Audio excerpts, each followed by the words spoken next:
در جهان سینما طی ماه و سالها ندیدیم هیچی که ما فیلم اینطور داغ و پر سر و صدا. هی ما الان عروسی کردیم.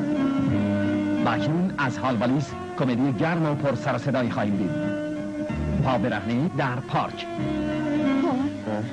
بیا اگه ماه عسل بهمون خوش نگذشت از هم دیگه طلاق نگیریم. بیا هم دیگه رو بکشیم. میگیم گارسونا این کارو بکنن. شنیدم سرویس این هتل عالیه.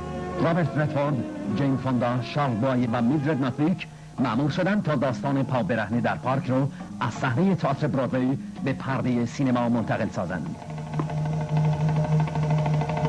البته اونا حالا بیرون نمیاد. چند روز اون تو هستم؟ 5 روزه. بابا اینه که شروعشو در بردم. من ببینم پول کجا داری میری؟ سر کار عزیزم. آخه شغل اصلی من یه نمیشه چیزیه. تلفن کنی بهشون بگی امروز نمیری؟ بگو که مریضی. مریض که هستم ولی حتما باید ولی تو برم. قول داده بودی تنها هم نذاری. خداحافظ آقای دوکی. این دفعه که اومدی نیویورک یادت نره بهم یه سری بزن. رابرت ردفورد کاملا موفق. امروز دلت برام تنگ نشده بود؟ نه. با چرا نه؟ برای اینکه 8 بار بهم تلفن کردی. تو خونم اینقدر با تو حرف نمیزنم. جین فوندا پیروزمند، شارل بای تر و میلدرد ناتویک با قدرت.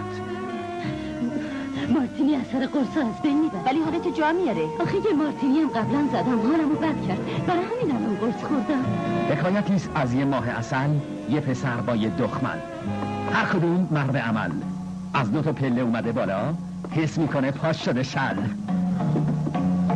سلام عزیزم. تو میدونستی آپارتمانمون طبقه 6م؟ نه طبقه 5م. بس پله‌های جلوی در چی؟ اونا رو حساب نمی‌کنی؟ چمدونت خیلی سنگین بوده. پله خستت کرده. حق با توه. تقصیر این چمدون احمقه. پا برهنه در پارک. تو میدونی که عجیب و غریب ترین آدمای این شهر تو همین ساختمون دارن زندگی میکنن؟ نه شوخی میکنی. مثلا چه جور آدمایی؟ بذار از طبقه اول شروع کنم. از باسکوها، خانم و آقای جی باسکو. اونا کیان؟ خانم و آقای جی باسکو یه زوج خوشگلن که هر دوشون از یه جنس. 2 عاشق خسته دل که مونده پاشون بگه. اینقدر سخت نگیر. اون فقط یه سوراخ کوچیک پول. تازه میگی من چیکار بکنم؟ اقلا حس بخور مثل من. چرا اینجوری میکنی؟ من خراب بگو که میخواستم صفحه بذارم و رقص عروسی بومیا رو برات اجرا کنم. رقص باید با غیر باشه، غیر باید با فر باشه. فیلمی سرشار از دعوا و جنجال، عشق و هیجان، در تابستان و زمستان، در برگریزان و بهاران، ماجرایی که به شما خواهد بخشید شور و هیجان. پا برهنه در پارک.